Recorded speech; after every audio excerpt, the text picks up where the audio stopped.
ஒவ்வொரு முறையும் நாம் சாப்பிடும்போது நம் உடல் ஒரு அதிசயமான காரியத்தை செய்கிறது. உணவு வயிற்றில் உடைந்து விடுகிறது.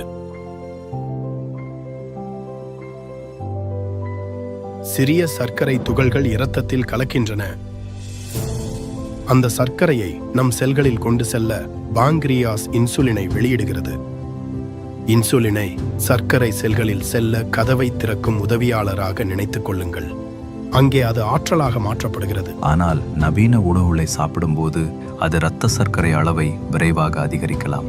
சர்க்கரை வேகமாக உடலில் சேரும்போது இன்சுலினும் அதே வேகத்தில் செயல்பட வேண்டும். நேரம் செல்ல செல்ல செல்கள் சோர்வடைகின்றன. அவை இன்சுலினை சரியாக கேட்க மறுக்கின்றன.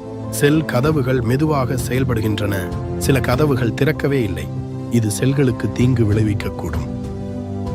ஒரு நாள் பாங்கிரியாஸ் தொடர்ந்து செயல்பட முடியாமல் போகிறது. சர்க்கரை இரத்தத்தில் தங்கிவிடுகிறது. அப்போதுதான் நீரிழிவு நோய் தோன்றுகிறது.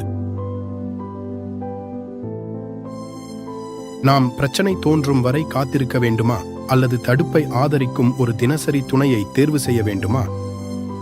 ஐகாஃபி ஆரோக்கியமான மாற்று இயக்கத்தை ஆதரிக்க அறியப்பட்ட ஆயுர்வேத மூலிகையான சலாசியாவுடன் உருவாக்கப்பட்டுள்ளது. சர்க்கரை மெதுவாக உயரும்போது இன்சுலினுக்கு பதற்றப்பட தேவையில்லை. உடல் அமைதியாக இருக்கிறது. இது சர்க்கரையை முழுமையாக குறைக்கும் விஷயம் அல்ல. இந்த அதிர்ச்சியை குறைப்பது பற்றியது. பிரச்சனைகள் தவிர்க்க முடியாதவை. நாம் எதிர்த்து போராடும் மனதை வைத்திருக்கிறோமா என்பதே முக்கியம்.